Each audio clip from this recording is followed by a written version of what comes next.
Let me start by stating one very simple and obvious fact. I wouldn't be here today if it wasn't for fatherhood. More interesting, perhaps, is the fact that this is true on two levels. First, I had to have a father to be born. God bless your dad for that gift. But second, it was only after I became a father myself that I felt the need to come to church here some 32 years ago. Thank you, Sydney and Matt, for that. So today I want to explore fatherhood from the point of view of being a son and the great appreciation I now have for my father. That wasn't always the case. I also want to reflect on it from the perspective of being a father with the many challenges and joys it has brought me in my own life and personal development. As I share my thoughts, I realize that I am very blessed on the bigger scheme of things, but hope that there are some every person themes that resonate with you and invite you to find your own special meaning of this day of honoring fathers. In addition, I recognize that not everyone's experience of father is positive. In my practice, I have heard far too many stories of abuse, abandonment, and betrayal by the very person who was supposed to be the provider and protector. I don't know that I'm going to say anything today that will alleviate your suffering or disappointment, but wish you love and peace on your journey to wholeness. Fatherhood in this day and age appears to be much more complex than when I was a child. As society evolves and roles and rules are continually in a state of flux, I grew up in an era when Father Knows Best and Ozzie and Harriet were the role models. Some of you may have no idea what that means, but basically at that time, it was that societally defined roles were pretty clear. It was a time when father was the breadwinner and appeared to be the decision maker. Mom stayed at home, and until death do us part meant there was a whole lot of people trying to outlast their spouse. My recollection is that there were probably 2 or 3 kids in my class whose parents were divorced. This did not mean that all was idyllic, as some of the current return to the good old days propagandists would have you believe, but roles were generally clearer and more limited. Now fast forward today. Fatherhood can be a sperm donor, 2 men living in a committed relationship, a stay-at-home dad, a couple with gender equality and shared roles, or a, quote, more traditional family. We've gone from the sexual and feminist revolution of the 60s and 70s to the maturing of the sexual equality and breaking down of the glass ceilings of today. In addition, we have experienced the evisceration of the traditional model of fatherhood in the black male culture, as witnessed in the current movement around Black Lives Matter. Given this context, let me bring this back to the starting point.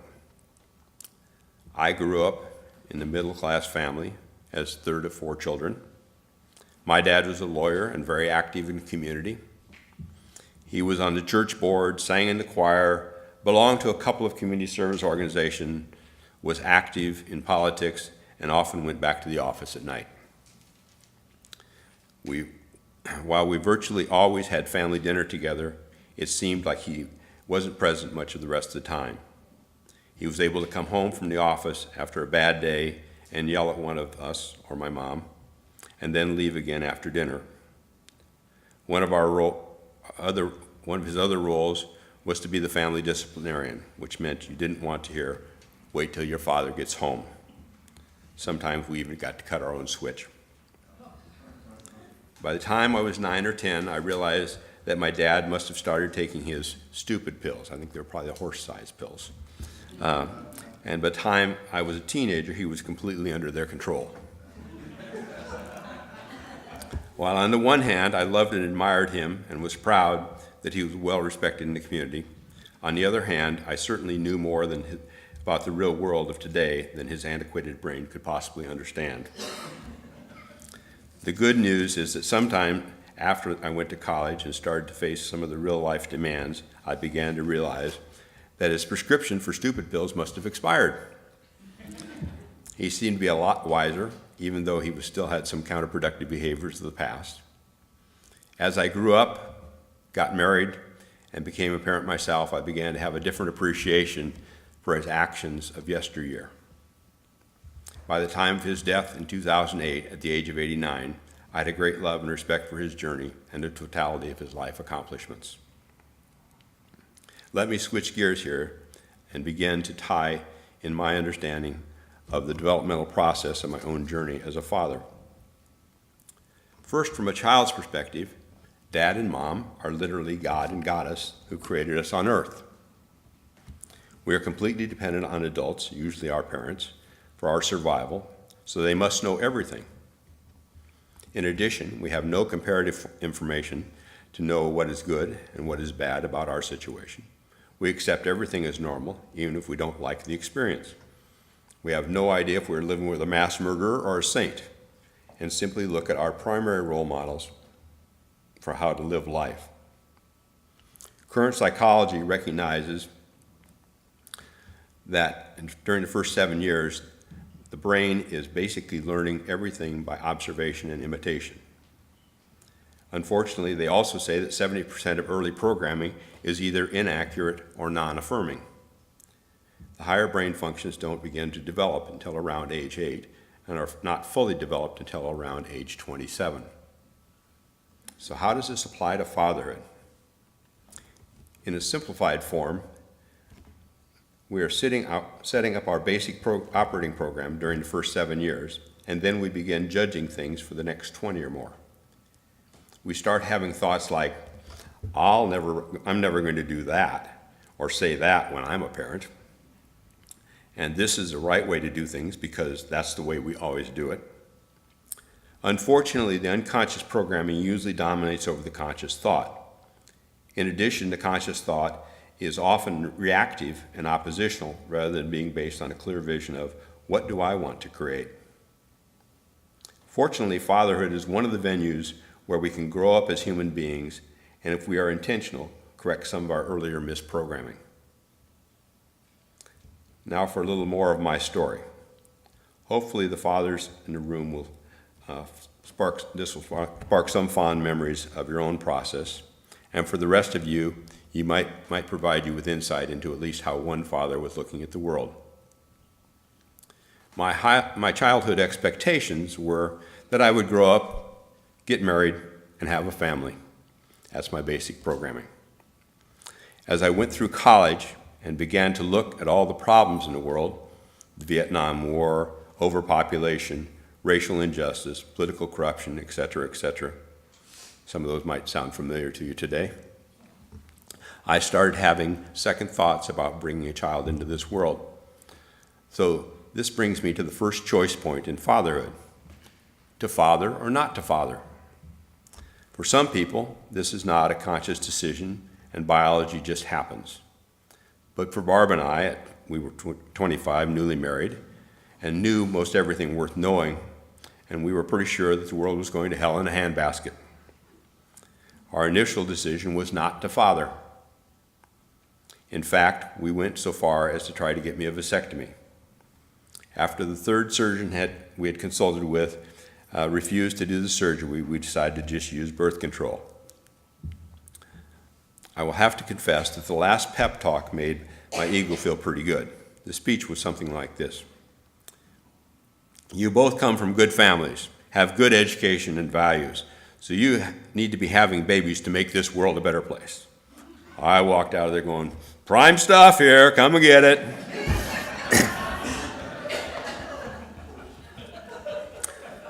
As we entered our 30s, the biological clock began to click louder, and we were both feeling more successful than ourselves. So conversation renewed about having children. Contrary to earlier expectations, we found that the Earth was still spinning on its axis, and while it was pretty messed up, the end did not seem to be imminent. So we decided to have children. I really liked this part, particularly the continual practice in trying to get pregnant. After some months of perfecting the technique, consulting with thermometers, and dedicated to trying, the good news was Barb was with child. Now it's time to start learning about how to be the perfect parent and not make all the mistakes my dad did. Oh, what a great teacher hubris is. For the early months, I couldn't do much but plan and get the room ready. Barb was doing the heavy lifting, and I felt kind of irrelevant except for support. During the last couple of months, though, things began to get more exciting. We went to birthing classes, read books, and enjoyed the active baby moving inside. Sydney is on her way. Of course, doing it right was going to be so simple. I would coach Barb using the Lamaze method of natural childbirth, and we would have a lovely little daughter with ease. Little did I know I was about to get the first real lesson of fatherhood, which is, your best laid plans are useless. Get used to it. First, the birthing room was already occupied, so we had to check into a regular labor room. Next, when we did move into the birthing room, the dilation wasn't proceeding as quickly as hoped for, and the intense method of coaching and telling Barb how to do it was so successful that the nurse moved me into the side and took over. After 20 hours of labor, the doctor recommended that they perform a C-section, and we proceeded to the surgery suite.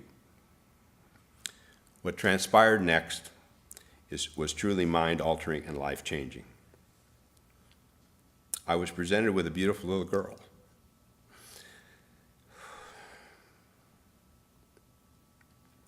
And for the first time, I understood what a miracle was. Nothing in my rational, logical mind could have prepared me for this blessing.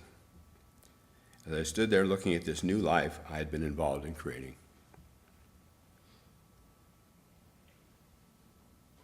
Unfortunately, the experience was soon followed by sheer panic and a stark realization, I don't have a clue what I'm doing, and this is my responsibility. Welcome to fatherhood. Even though I was 33 and had been involved in many of my nieces and nephews, I was now in the front lines and discovering very quickly that the instruction manual was not written very well. The good news is I'm not the first parent who had this experience, and most of us probably survived our own parents having somewhat similar reactions at some point in their life. We were very lucky, and Sydney was almost a perfect baby. She was healthy, happy, and started sleeping most of the night after just 3 weeks.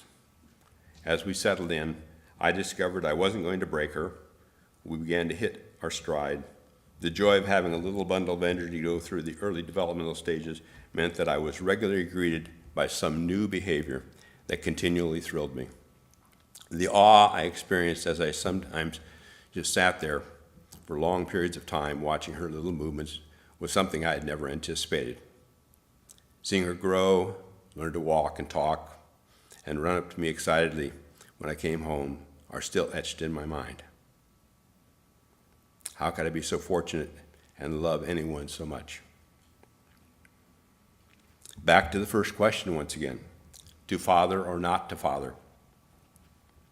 Do we have a second child?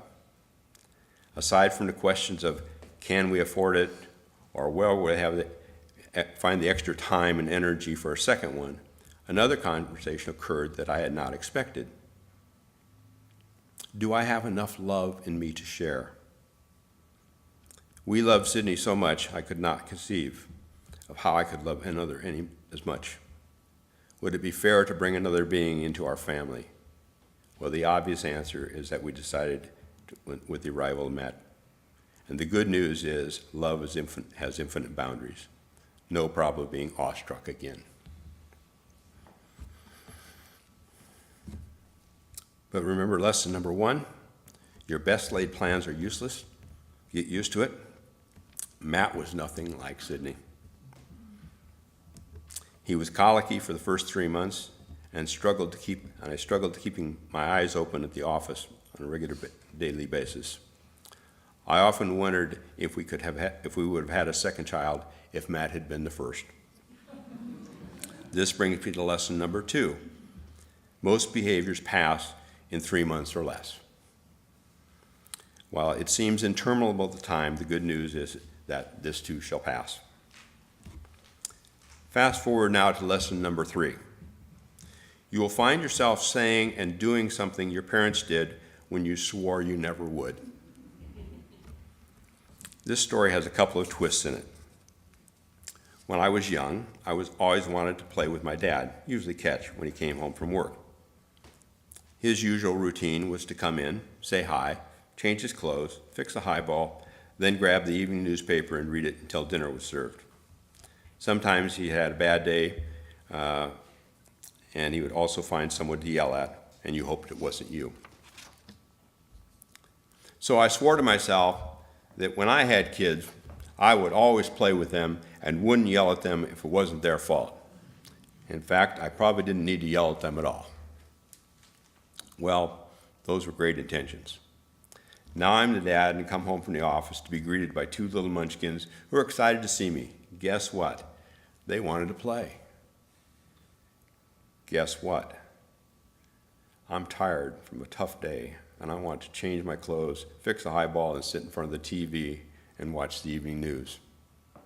Well, the light bulb goes on, and I remember that I was going to be the good dad, so I agreed to go play after I've changed my clothes and fixed a drink. As Matt and I are playing catch, I'm patting myself on the back for being a good dad, while at the same time counting the number of throws so I can justify going in to sit down in front of the TV with my drink. Unfortunately, I was less successful at the not yelling part when I was stressed out, and someone else was available to be my release valve. As I mentioned before, fatherhood is one of the venues we can use to grow up and mature as human beings. So here are a couple of insights I gained in those early days. When I look back at my process of playing catch, I eventually realized that I was doing a revised version of my father, Jon Royal 2.0. While I was physically present to play catch, I was not emotionally present because I was going through the motions until I could justify going in to veg out. I had cleverly followed the family script while patting myself on the back for being an evolutionary process. Now, to be fair, I also gained a greater appreciation for my father. I now knew that he was feeling what he was feeling when he came home from a tiring day and just needed a time out. I had to reach the grandfather stage to be able to choose to be fully present in meeting the desires of the children, while at the same time respecting my own limits and self-care. The yelling behavior also proved a growth opportunity.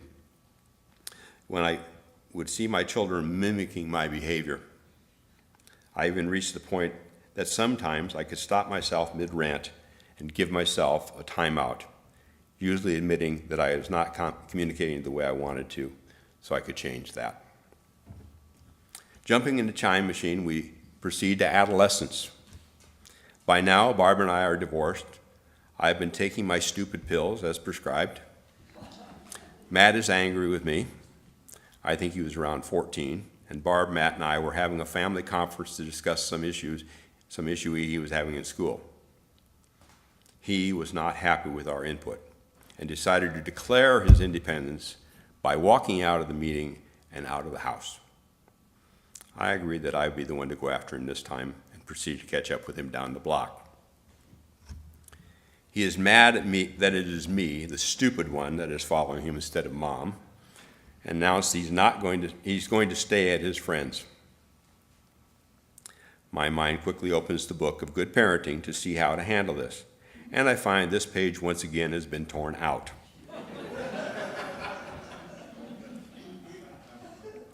Well, the bottom line is I signed up for fatherhood, so let's roll with the best shot. First, I'm the parent.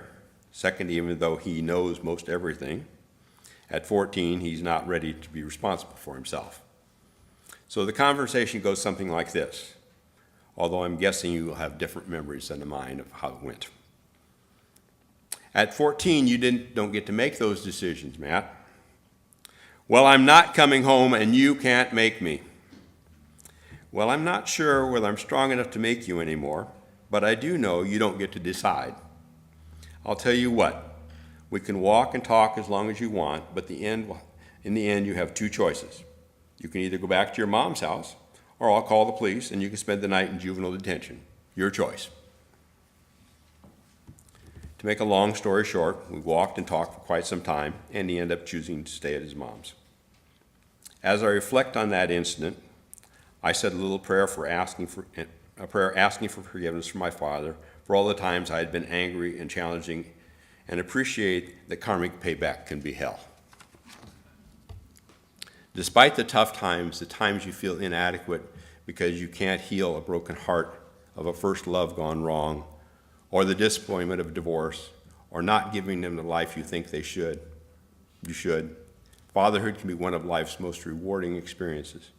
For me, the deep joy and connection experienced in the first moments of life, followed by the multitude of experiences ranging from reading a nighttime story and getting a goodnight kiss, to standing at their wedding as they move forward in their own adult lives, are magical. So in closing, let me say, thank you, all you fathers sitting out there. Despite all of the imperfections of our parenting, we were part of the miracle that created another divine being on this planet. And to all the rest of you, I say, thank you for being the gift that made us fathers.